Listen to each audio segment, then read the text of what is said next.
Good evening, San Diego. I'm Chief Meteorologist Carlene Chavis, and thank you for tuning in for your CBS 8 Plus weather update. Well, today we were still holding on to the heat across inland areas. We did have some low 90s popping up for Campo as well as for Ramona and for Valley Center, but we had a lot more 80s for today compared to yesterday. And that's because our temperatures are trending downwards, especially as we go into the second half of this work week. And that is going to be because we have cooler air moving in with a low pressure system that's also going to increase our rain chances. We had 60s and 70s right along the North County coastline. We also had 70 degrees today for downtown, 90 degrees. That was for the desert, Borrego Springs. You have cloud cover as well as fog developing again. We've seen this pattern on repeat. That's because we still have an area of high pressure that's overhead and creates what we call a shallow marine layer. So really locking it in closer towards the coast. Also talking about that influencing with flights, and that has been for downtown because of that reduction in visibility. Now we're not seeing a big drop at this moment, but it could fluctuate. Getting down to about 2.5 miles. That's for Miramar right now. Other than that, that's the lowest that we're seeing. So we are still holding on to the chance that we could see an advisory being issued because of dense fog as we go from the overnight hours through about early tomorrow morning. We've been kind of seeing that on repeat, not issued at night, but then seeing it develop a little bit more overnight. And so we could see that again. You would definitely have to tune in tomorrow morning. Or if you just encounter the fog, just please be careful out there. Use your low beam lights, just like your regular headlights, not your high beams. That creates a white wall, making it difficult for you to see as well as people around you, and just giving yourself a little extra time out there as the fog rolls in. So we're not seeing a drastic drop in visibility this evening, but it could develop as we go from overnight hours all the way through tomorrow morning. We have overnight lows that will be at 57 degrees for Poway, the same for Escondido and for Fallbrook. You also have 60 degrees for Julian and for downtown.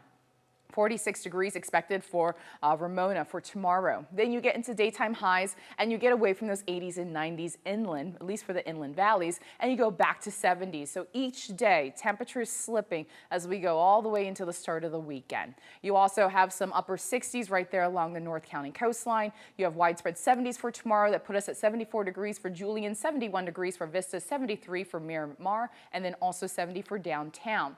For your surf forecast, about 3 to 5 feet for today. Also a high risk of rip currents. That's changing up with a fading northwest groundswell. By tomorrow, about 2 to 4 feet and a moderate risk of rip currents at our local beaches. We also saw another change in the forecast today. A lot more high clouds. We still have the area of high pressure that is nearby, but it's going to be moving towards the east.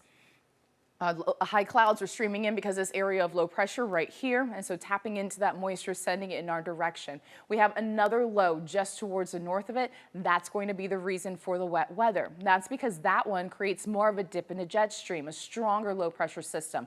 As a result, it taps into an atmospheric river that is going to be just towards the south of us. That moisture, a little bit more, that subtropical moisture gets picked up, sent in our direction. So yesterday, it was going with the time frame of seeing the heavier rainfall by about Thursday afternoon. That's been pushed back, and that's because model runs are now indicating that atmospheric river arriving for San Diego County. You're looking at about 7 a.m. through 3 p.m. on Friday, and so you're only going to see one red box on your extended forecast indicating that weather impact alert day. I'm going with Friday because we're expecting the heaviest rainfall when it does come to this system because it's an atmospheric river, and so as a result, flooding being a concern, roadways, especially when you're talking about spin-outs because of wet weather, you really want to be careful out there. So we have that for the morning drive on Friday, and also potentially impacting it even into the evening drive because you could have some standing water with heavy rainfall in the forecast. And so outside of this time frame, we're still looking at a chance for that wet weather, but it looks to be more favorable within this time frame that we see the heavier activity. So I just don't want you to get it twisted. We're still looking at chances outside of this time frame, especially as we go into the overnight hours on Thursday and then going into Friday and then still holding on to chances over the weekend. That's because this low taps into an atmospheric river, bringing that heavier rainfall, so more moderate to heavier stuff. But then you have the low that actually moves over us, so that keeps our rain chances in the forecast, and that will be over the weekend. It looks to be more favorable that it would be a wetter day on Saturday when you want to compare it to Sunday. Sunday, the low starts to move out, and what we call wraparound moisture, that's because of the circulation of that area of low pressure, that lingering moisture, that offers up a chance we could see some wet weather on Sunday. Then we gear up for next week. Another low pressure system moves in. That brings chances yet again, but that looks to be more of light to moderate rainfall and more scattered showers than anything else. But once again, that heavier time frame looks to be about 7 a.m. to 3 p.m. and that would be on Friday for our county.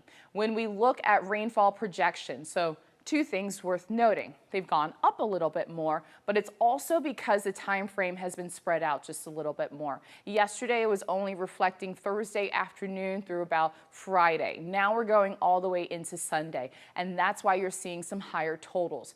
So late Thursday night, those overnight hours into Friday, Saturday, and then also on Sunday, especially in the morning hours, we could see upwards of about 1.5 inches west of the mountains. That includes the coast. Also talking about the mountains, seeing upwards of about 2 inches of rainfall and then seeing some measurable rainfall for the desert. These numbers are always subject to change. As I mentioned, they have increased a little bit more, but that's also because the days have expanded a little bit more that we are counting when it does come to rainfall projections. So if you do suffer basically whenever we get an atmospheric river, if your home gets flooded, it's a good idea to go get sandbags because of the heavy rainfall anticipated and it's being offered across the county. Other weather headlines with the storm moving in, we have some strong gusty winds. Those are going to be upwards of about 50 to 60 miles per hour, strongest for the mountains as well as for the desert. Possible snow in the forecast for Southern California, but not here locally. That's because we have that snow level coming down to about 6,500 feet. And so as a result, on Friday, especially in the morning hours, we could see some snow for Big Bear, and that's more favorable. We're talking about Riverside County Mountains as well as San Bernardino County Mountains for the more measurable rainfall, and even a little sloshy out there, especially with that snow level coming down to about 6,500 feet.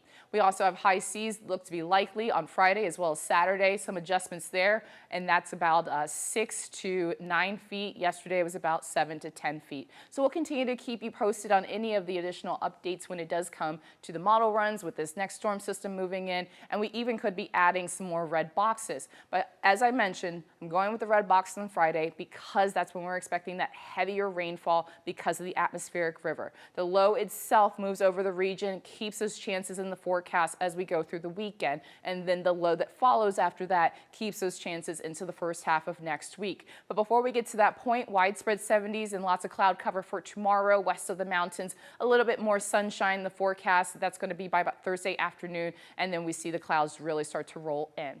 We are also looking at 70s for the mountains by tomorrow, back into the 60s on Thursday, back into the 50s by Friday with that incoming low pressure system, and then those 50s just stick around, as well as rain chances in the forecast all the way till Tuesday of next week for the mountains. You have the 80s for the desert that turn into 70s with that area of low pressure closing in, even seeing some measurable rainfall for the desert by Friday, holding on to those chances into Saturday. But the desert looks to be lacking when it does come to additional rainfall with the other area of low pressure by the start of next week. So we'll continue to keep you posted, but as of tonight, just going with that weather impact alert day because of that heavier rainfall on Friday, and we'll let you know if any of that changes in the days ahead. Thank you for tuning in, and I hope you have a great night.